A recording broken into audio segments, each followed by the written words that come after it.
Ding-de-ling-de-ling-de-ling-de-ling-de-ling-de-ling. Loop and Purl podcast. Loop and Purl podcast. Ding-de-ling-de-ling. What do you think? Am I cast?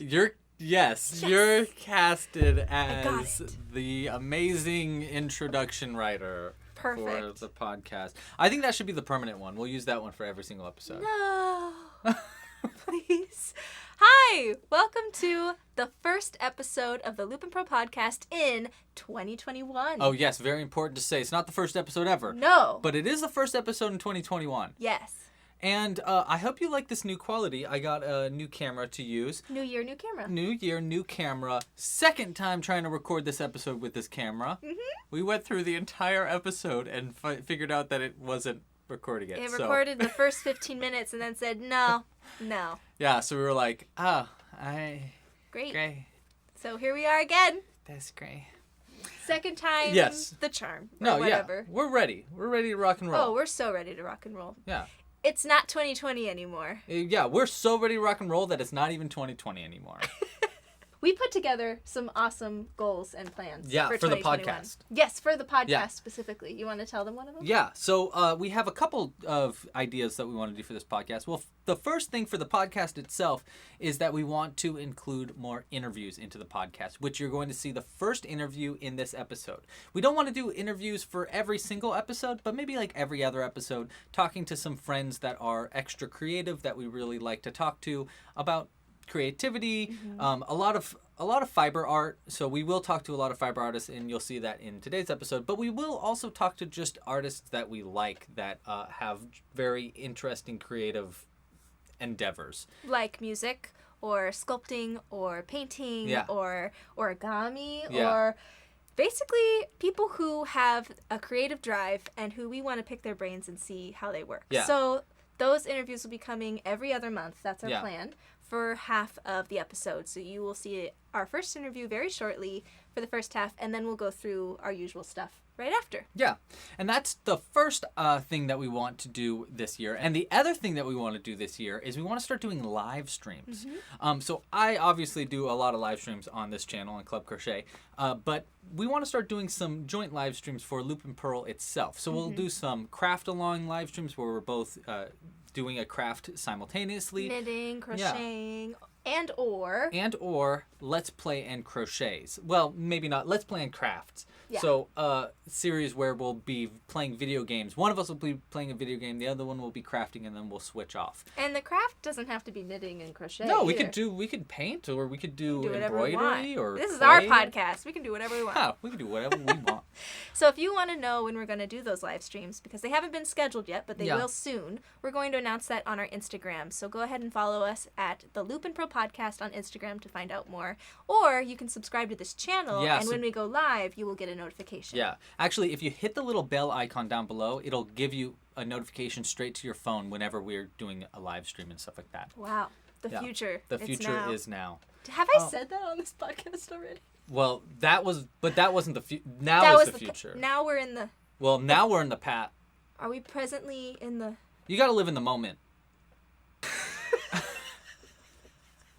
Oh, one more thing. If you have any ideas for what you'd like to see us do in a live stream, let us know in the comments down below. We're always reading them. And yeah, if you guys have some like kind of creative ideas, oh, you should do this for a live stream, let us know. We're all ears. Literally. They're everywhere. We are. Do you not see them? They're everywhere. You know what you just made me have to do? What? I'm going to have to edit you as a giant ear now. Please don't. And it's going to take me so long to do. Can't you just put like a bunch of ears? That's way more difficult. And now the moment you've all been waiting for, our very first interview on the Loop and Pro podcast. For our first interview, we wanted to talk to someone who not only we respect and love their art form, but we love them as a person as well. So we kind of, in a split second, at the same time, decided that the first person we should interview is our dear friend Kelley Corten, who is the founder and overall businesswoman behind the Royal Bee Yarn Company. It's a relatively new yarn shop in Pacifica, California that also makes their own yarn. And Kelly is the brains behind the whole operation. Mm-hmm. She makes her own yarn. She runs the store herself. She's also a musician, a tattoo enthusiast, and overall wonderful human being. So it was kind of a no-brainer that we would talk to her first. Yeah. She didn't know that we were going to do her first. You'll see. Yeah. So we talked to Kelly for a kind of a long time. So we didn't want to put the entire interview in this episode of the podcast, but we did want to include it if you wanted to watch the full interview. So what we did was we took out our favorite parts that we felt were best for the podcast, and you're gonna see that. And then if you want to check out the entire interview where we talk about like everything, we talk about punk shows and musical saws. Check out the link in the description. There's an unlisted YouTube video that I've created with our entire interview included in it, so you can check it out there if you want to after this episode. Mm-hmm. Okay. Well, enough of that chit chat. Yeah. Enough of that. Let's get to the interview. All right. Hit it, Past Jules. Hi, everyone. We are so excited to have our very first interview on the Loop and Pro podcast with our dear friend, Kelley Corten, who runs the Royal Bee Yarn Company in Pacifica, California, which is 10 minutes from our house. Yeah, maybe not even. Probably not even. Yeah. It's a beautiful new yarn shop in Pacifica, and we are so lucky to have Kelley here. Hi, Kelley. Hi. Thank you for making me your, first interview. You're very welcome. Thank you for saying yes, even though you didn't know you were our first interview. Yeah.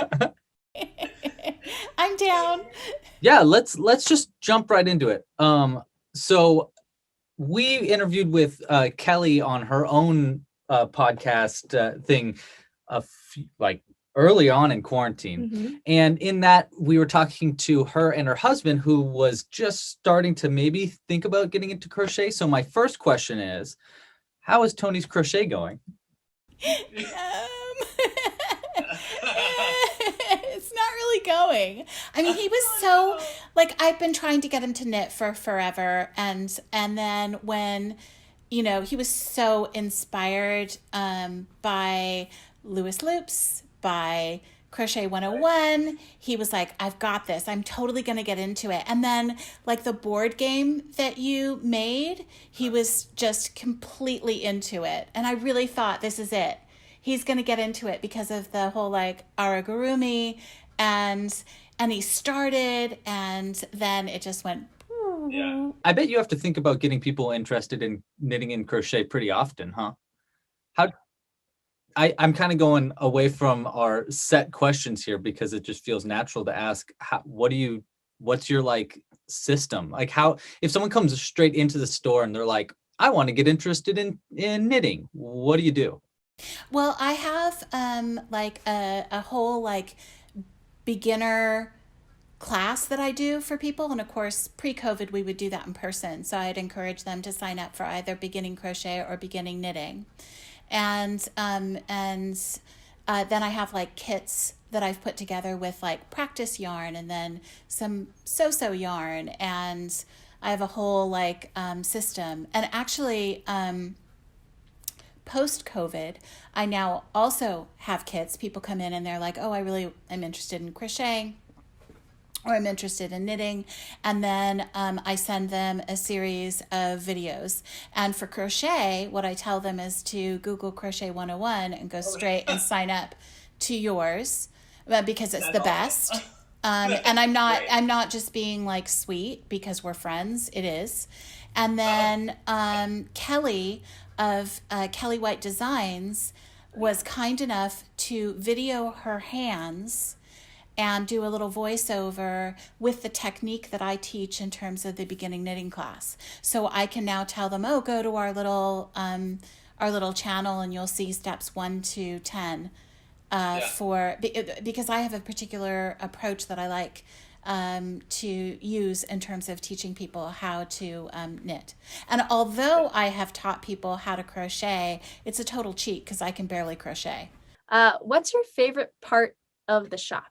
Whether it's a specific location in your shop or something that you've done differently in your store that you're really, really proud of. So it's two things. The first is that, when I was working my corporate VP job and earning enough money that allowed me to be able to open up a yarn shop, I had no life and no community. And so, part of opening up, I wanted, it's the Royal Bee Yarn Company because I always knew that I wanted to launch my own yarn line. That was the main thing. And having the shop for me is about community.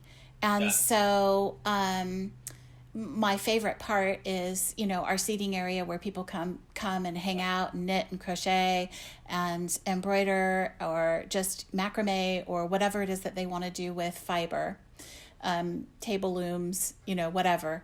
And spin. We even have some portable spinners that hang out at the shop. And I always have like tea and coffee and water and snacks. And,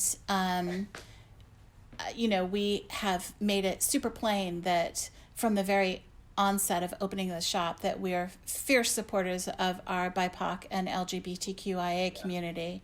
And that it's a safe space where you can come and hang and enjoy your craft with other people that are like-minded crafters.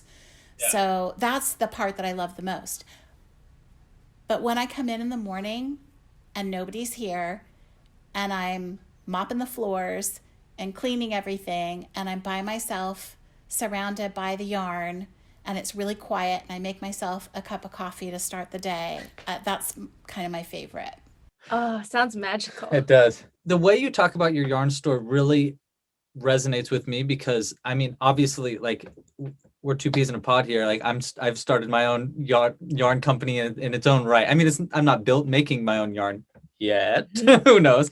But I totally agree. Like, my day job is fine. It keeps me fed and alive, but the community that has been created by starting this business and starting these, I do live streams every week, and I really think that it's completely changed my outlook on everything. Like, it's just, we've built like this amazing community of people that I truly love. I love talking to them every week, and my Sundays have become like my favorite part of the week now because of the exact same thing. It's the community that I didn't anticipate at all. That wasn't, that I knew that would be like a bit of a small part of starting a business, but I didn't think it was going to be such an important part to me, like 3 years down the line.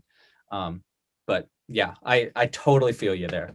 I had major nerves. I have to be honest. Like I went into this with the shop with the intention of providing a fun space for people to come and hang out. And in fairness, I've provided this space and the community has really done the rest. So I can't really take credit for that. We're lucky we've got this like whole fiber group going on in the Bay Area. And I just feel really, really happy. We've got good people. I want to go back to how you were talking about your muted colors of your lines. And you mentioned that they are all naturally dyed. And I wanted to ask you about your not one but two yarn lines. Are there more coming? I want to hear just you talk about your lines, how they're created, how you pick your colors, and what inspires you to go one way versus another during that process. Because I don't know a lot about dyeing or creating your own yarn yourself. I just go in the store, I grab, ooh la la, so pretty, I buy, I go knit. But everything before the store, I don't know very much about, and I don't know if our watchers, listeners know much either. It's definitely something I'm very interested in too. So okay. I wanted to create what I felt was the yarn that I wanted, like my version of the perfect yarn. So I love soft, but I hate pilling. And I always want good stitch definition because I don't do a lot. I'm a very lazy knitter. I don't do a lot of color work. I like things that are quite plain, as we already discussed, which is hilarious. And I was kind of dissatisfied with a lot of the yarns that I had used. And also, I really am a granola crunching, totally all about the environment kind of a person. And so I also wanted something that was going to be good for the environment And there's a whole history to how the wool industry, the demise of the wool industry in the United States, and also issues locally in California with a lot of fires. And we've kind of like, you know, we used to be a really large wool producer. We're still a large wool producer proportionately, but it is significantly lesser. And these like grazing animals are really, really good for the environment. So I wanted to have kind of like all the stitch definition with all the softness and try to create a yarn entirely out of California, because I had been really inspired by the fiber shed movement.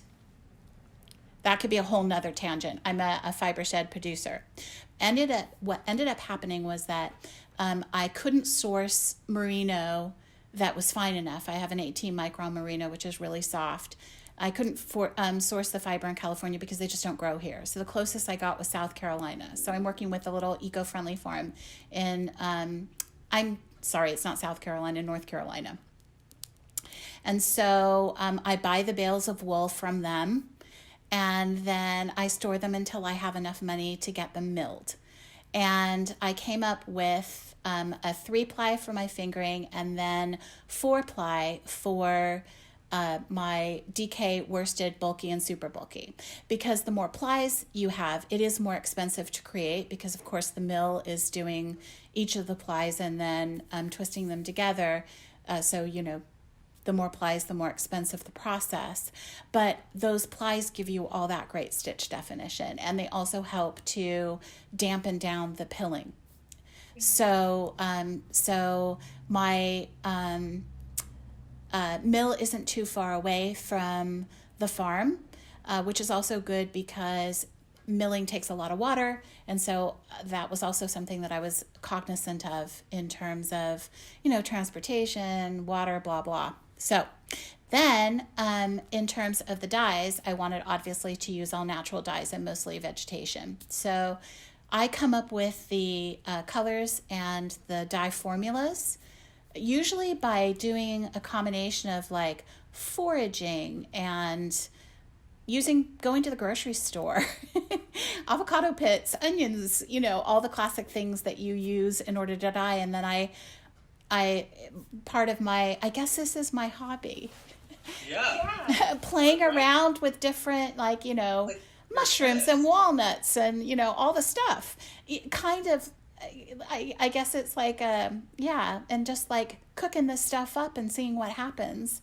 And so I come up with the colors, I write down the recipes, I repeat it a couple of times, and then I have to hand that over to a dye house because I don't have the bandwidth with the shop to also do. And when you're making your own yarn as opposed to buying the bases from one of the wholesalers, you know, you're buying a bale, 2 bales, 3 bales. It's a really big, heavy upfront investment, which is why most people don't do it. But I really wanted to. So I have my Purple Couch collection, which I named after a ton of the people that hang out here in our community. And you can see that it's, you know, by the very nature of, you know, it being hand dyed and also natural dyes, it has a lot of tonality to it, which is kind of fun. I always say each one of my hanks, they're sisters, not twins. So if you really care about consistency, then you want to kind of alternate strands. And then this is like, I called it the Pacifica Cosi collection, but otherwise known as the COVID collection. Because I launched this during COVID. I wanted to do something even more kind of rustic with a woolen spun. I'd already been in touch with the secondary mill that I wanted to use, and I had already bought the bale that this has used, but then COVID happened. I had to shut down the shop, and all the money that I had been saving in order to get my yarn spun went on paying the rent and surviving through the several months that we were closed.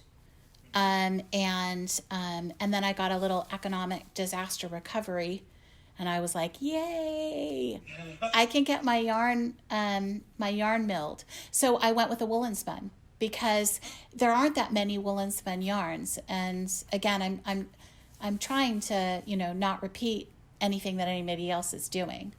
So I'm wearing this one, right? Yeah. What's the name of that colorway? Oh, this one is Stormy Waves at Rockaway Beach.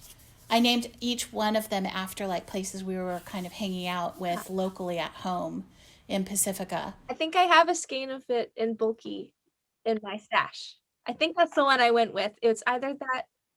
I'm pretty sure. It's so pretty. I love it. And it's so wearable. Yeah. So, and it was an accident because I was trying to make black. What did you use to make that color? What? It's a variety of different. What I did not use, I will tell you, is bugs because ground up bugs work like certain types of beetles they use for to help with black. I've heard of this with we're gonna gross some people out here. Red velvet cake. The red in red velvet cake is crushed up red beetles. Oh, really? The dye that they use. So if you've ever had red velvet cake, you've had bugs. Okay, if you wanted to use beetles to make your yarn, where would you get a bunch of ground up beetles? So you can just buy natural dyes. I mean, you can just go out and you can buy them. You can find a source for them. I mean, I do that sometimes. Like but I try to not try. I have only done that by sourcing it locally. Right. When I really couldn't grind it up and make it happen for myself. Right. But you'll find that most of my colors are from beets, from avocados, from onions, from berries, just using sort of more common, easy items that are readily available. And then of course you have to set it, but that's a whole nother we just blew his mind. Yeah, can you tell that I'm like, wow. I mean, I feel like you're a museum of knowledge. I'm learning so much information, and this is exactly what I wanted to get not only out of an interview, but also out of this podcast. I am learning so much about my sister craft. Kelly, is there anything that you would like to plug? Website, social media, whatever you want. Anything. I feel like I was already like massively plugging my yarn and my shop. My website is www.theroyalbeeyarncompany, all spelled out. I didn't think about that ahead of time in terms of length of URL.com. And then I've participated in the 2021 Sun and Fog collection, which is a collaboration including Jules of designers like Jules, including Jules, and yarn makers such as myself, as well as other yarn shops. My yarn, my bulky weight yarn, my woolen spun bulky weight yarn was used by No Panic Knitting, Pamela. And she, oh my gosh, talk about lovely person. And she made this beautiful cowl, which she named after her mother-in-law, who, just as a tribute to her mother-in-law, who was super, super fond of the ocean. So it was and she describes it as like a warm hug while you're walking on the beach, which I thought was really delightful. She's a really delightful person. So she's the sweetest. Yeah, she is the sweetest, isn't she? Yeah, she really is. Yeah. So that's my plug. Awesome. And they can find your Instagram and stuff. Oh yeah, it's the Royal Bee Yarn Company. Yeah.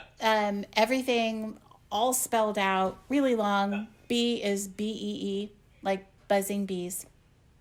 Yeah, and like she just said, all the show notes, if if you're watching this right now and you would like to check out more of Kelly's stuff, check out the show notes. We'll have links to everything down there. Everything. Her band and everything. The shop is open. Following CDC guidelines, we're closed on Mondays and Tuesdays, but open all the other days of the week, 11 to 6. And you have an online shop too? Oh, yeah. My online shop, I have kits, but I'm just really concentrated on my own yarn. Well, thank you so much, Kelly. This was a wonderful first interview. You are just the most wonderful person. Thank you so much for talking with us. I cannot wait until COVID's over and we can all hang out. I know. Yeah, 100% agree. And yeah, thank you so much for opening my eyes to a world that I didn't know my eyes were closed to. And there's more to learn. You just scratched the surface. Yeah, which I'm very excited about future interviews with whoever we find to tell us more, inform me more. Awesome. All right. Well, thanks very much. And we'll talk to you later. Okay. Bye. Wow.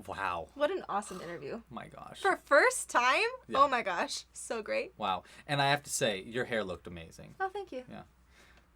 I mean, now it's okay, but it looked great. Oh. Thank you. Okay, now let's move on to where we just, talk about ourselves for a bunch. And we'll start with you. Let's go to the Knitter's Nook. Yay. So for this Knitter's Nook, I'm going to keep it brief because we had our interview and we want to keep the episode within an hour. And so your section's going to be a little bit shorter too. Okay, great. So we're going to focus on the most important things. And I'm really, really excited to show you my latest design that has just been published, the Marina Cowl. And I've shown this design on here many times. You saw me working on it in process and looking for test knitters and all of that. It was just released as part of the Sun and Fog collection, which was a collection of Bay Area local designers and dyers and yarn shops all working together to make 9 beautiful knitting and crochet designs. You can see them all right here. Look how beautiful they all are. Oh my gosh. They're everywhere. I love it. So the Marina Cowl was designed using Speckled Finch Studios yarn. She's our neighbor, Nina, and she's also a lovely human. Hi, Nina. She's here. Her yarn is so fantastic. It's hand-dyed, made in-house by herself. One-woman show, and she's wonderful. This yarn is her Cozy Worsted in colorway From the Deep.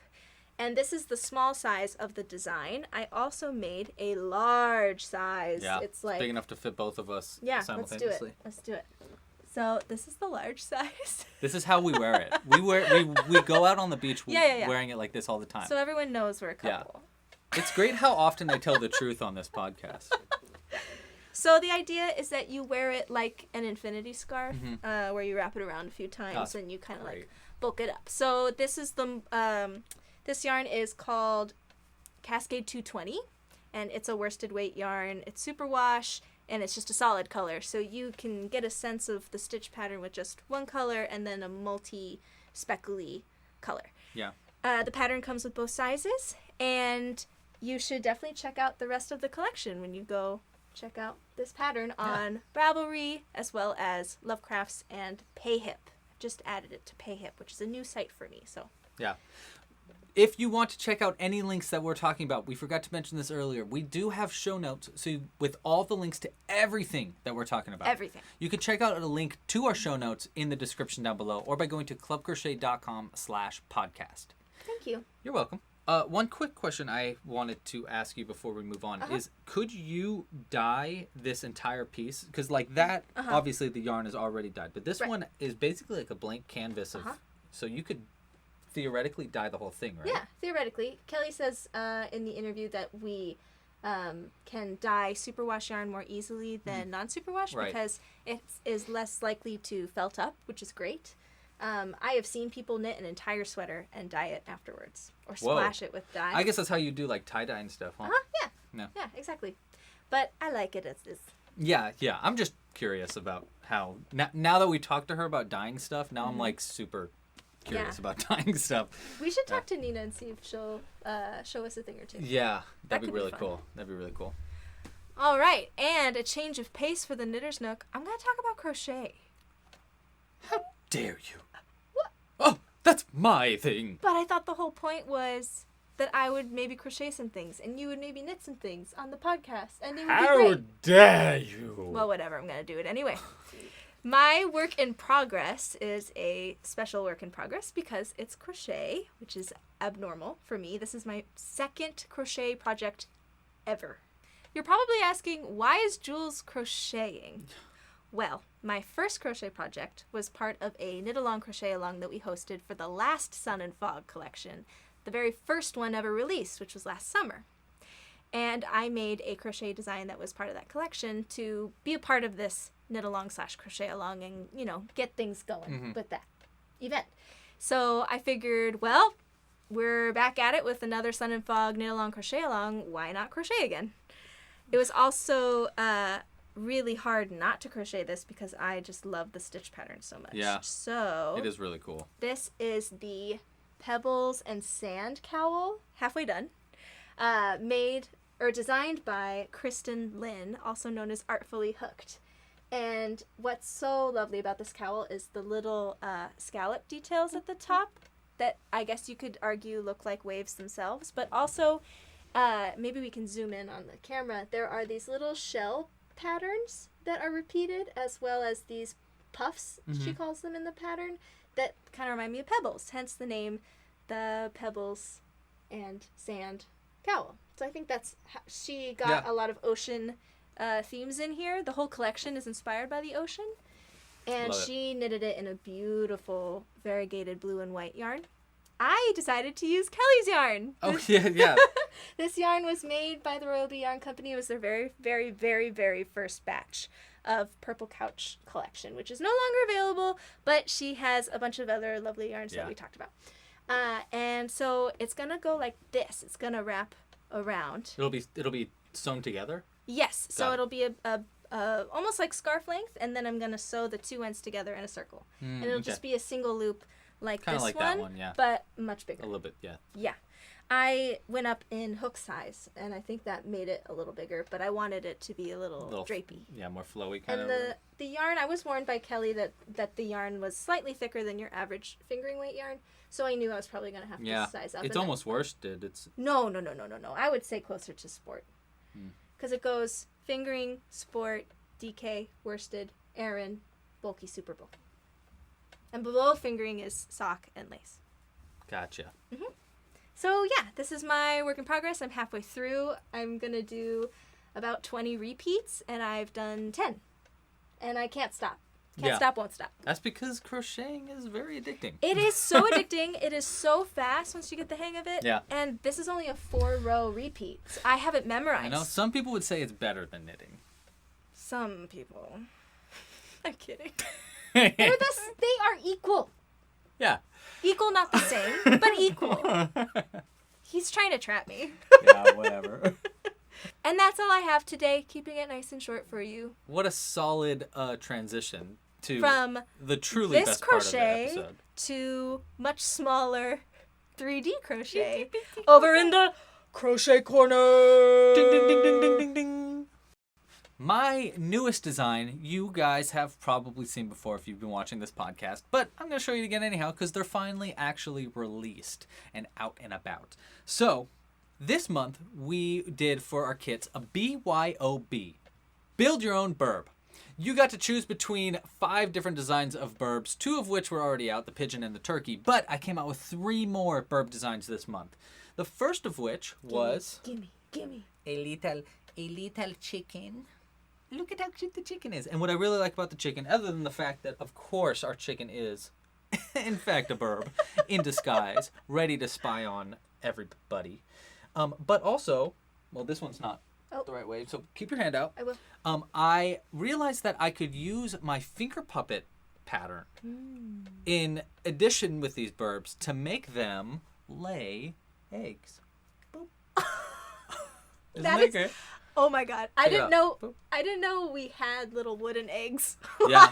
My mom, so I was down south for Christmas, and my mom told me I was designing this and I had a crocheted one, but it was really hard to get the crocheted one out. She's like, "Oh, I have some wooden ones." So I was like, "Great. Give me them. These are perfect." How many do you have? I have like 4 of them. in different colors. Cute. Yeah. I like the yellow one. Oh. Yeah, I really like it. It's just fun. It's so fun. Yeah. I like this better than the pooping one. It's less gross. It is less gross. Pooping so pigeon. that was the first of the 3 designs, the chicken. And the second one it's quickly becoming my favorite after the live stream the other day. First, I'm going to show you the basic version. Is a little duck. It is a duckling. Oh, isn't he cute?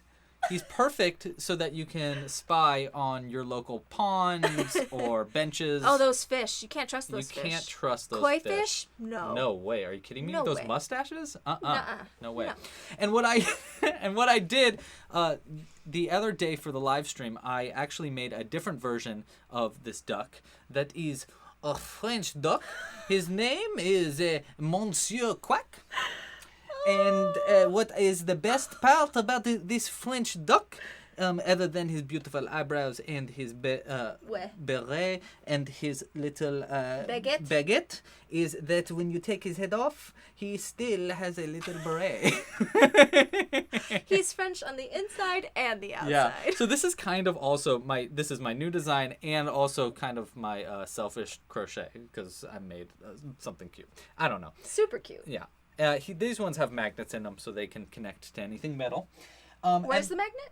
It's in the bum. In the bum. In the bum.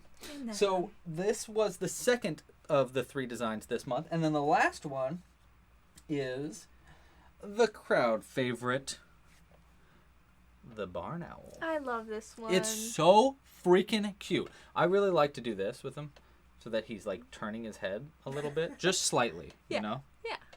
Yeah, because just like an owl, he can twist his head all the way around. Yeah. Pretty cool. What I really like about this design is that the yarn I'm using is like a spotted, variegated, speckled, color. This one has got some browns and some orange in the pattern, but and it's called Sonoma yellow. print. Yeah, the yellow actually it ties in really well with the beak and yellow feet and the beak. Yeah, and then the other one that I've been making, that this one is included in the kit that came out this month, but the other one is this one, which is called Potpourri, and it's very, very similar, but uses purples and blues instead. This was actually one of the first yarns I ever used to crochet was this one, and I actually made a big barn owl when I first started out crocheting. It was an early design for me that I don't even think I still have. But yeah, I really like this yarn a lot. I'm really proud of them. All 3 of these were the Pro membership kit. So if you were a Pro member, you got a kit with all the materials you needed included. And they are also available in the shop. So I made some extras, but I don't have that many. So if you want to get a kit, you should probably buy it soon. On it. Yeah. I have kits for every single one of these different burbs, including the pigeon and the turkey if you want one of those ones as well. And they come with the magnets and everything included. And next for me is a stash acquisition. What? Yes. So What? I am switching things up on you. Just like I switched up on you That's first. right. That's right. Because so I'm a trendsetter. so yeah, it's all thanks to Jules. You didn't even know what stash acquisition meant when I first proposed this podcast. That's true. But this time I have something new that I've added to my stash. I'm waiting. The new stash acquisition is for glow in the dark yarn that I think is really cool. Wow. What I'm going to start doing with this is I'm going to start, I think I'm going to include this in some kits. Kits of what? What are you going to make with it? Now, I'm not 100% sure which pattern I'm going to do with it, but I have been playing around with this yarn recently, and I made a little tiny UFO to go with the spaceship right up there. I love the little the little dots. Yeah, we would call them, what do we call them? Oh. Tractor beam. No. In knitting. Oh, Baubles? Baubles. Yeah, so they are baubles actually. Yes. I love them. Yeah, I really like them too. I think this is a really cool pattern that I will be coming out with this year. I'm gonna try to do like a space themed month coming up very soon. But yeah, this is really cool. And what I think is even cooler about it is that it's all glow in the dark. This is a black light.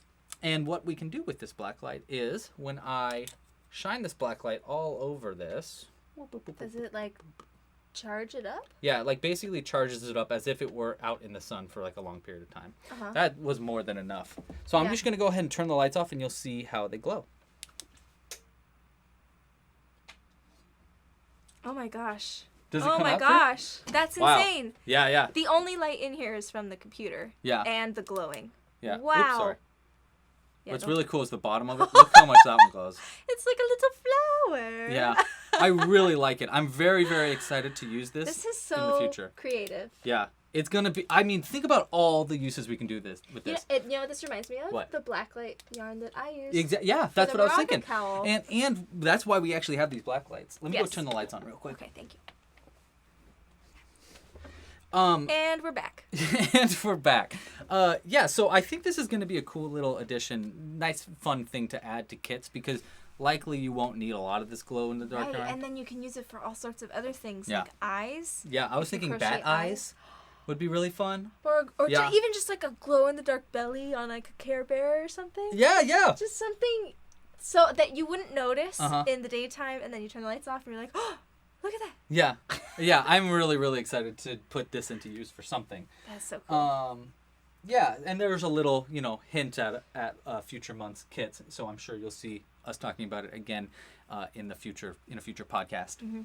And speaking of upcoming designs, I thought you were keeping this short. I know. This is the last one, okay? This is it. Well, actually, that isn't the last one. I do have something else to talk about. But this is really, really a really cool design. It's coming out in February, and it's going to be the Pro Kit. So if you want to get this as a kit mailed to your door, sign up for a Pro membership now because you won't be able to get it later. You know what makes this pattern extra awesome? What?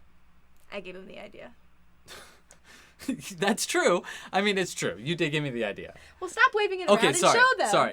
This is the new pattern coming out in February. It is a little otter that lays on its back like that. I'll do Vanna again. Yeah, you Vanna it. And what I think is really cool about this is that the hands have little magnets in them. And that's for a few different things. First thing is so that he could hold whatever he wants. So you put a little shell in there. Oh, like a scallop. Hold a little shell, yes.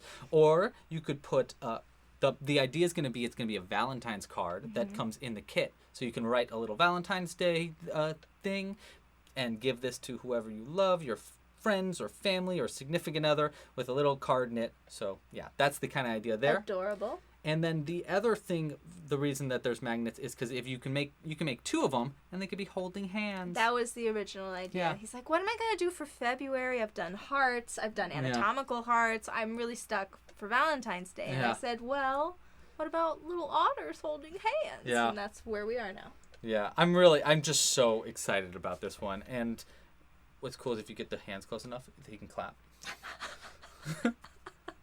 And boop. Kind of cool. Yeah, so that is next month's kit and newest pattern. So keep a lookout. It'll be coming out very soon. Where should they look out for this? Keep a lookout by subscribing down below and joining my email list by creating an account on clubcrochet.com and becoming a pro member, please. It helps keep this channel alive. And last but not least are some shop updates. And also, I'm going to include a little website update here. Ooh. So on the website, I took a long time to create a new calendar that outlines everything that's going to be coming out this year. So it's going to continuously be updating for like this month. It has a little circle and it shows like we made burbs this month. And then next month we're making an otter. And then so it's going to continue update.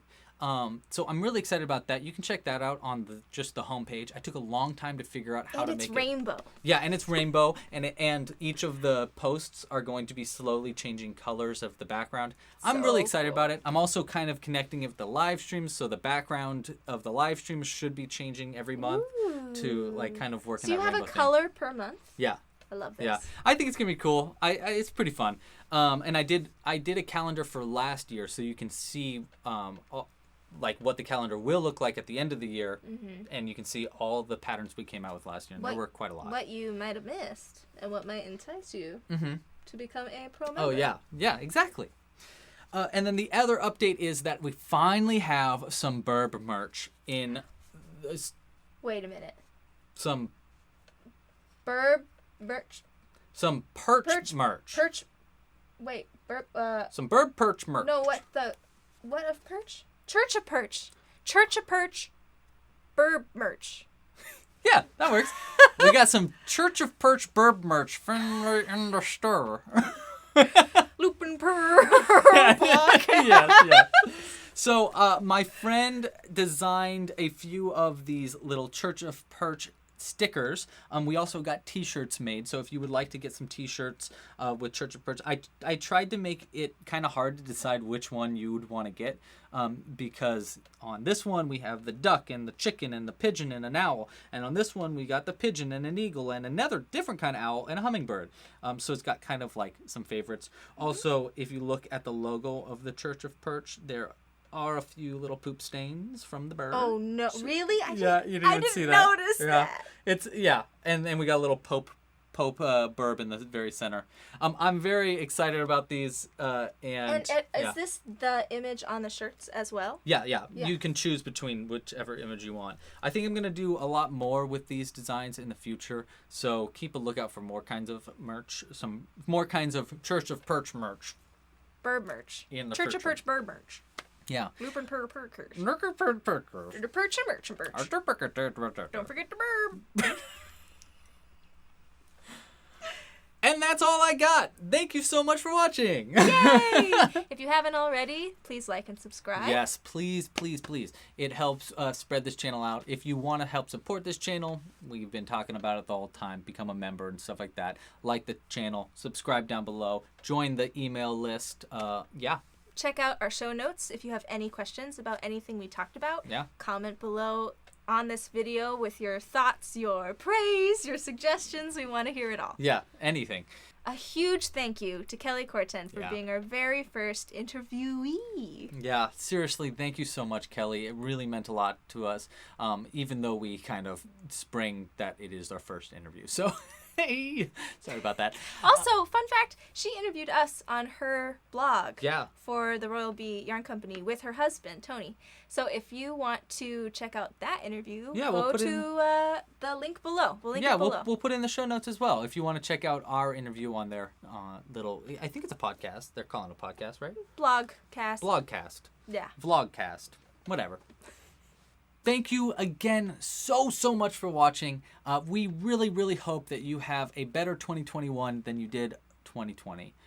Regardless of how good your 2020 was. I hope your 2021 is even better. Always shoot for the stars. Always shooting for the stars. Thanks again. Happy knitting.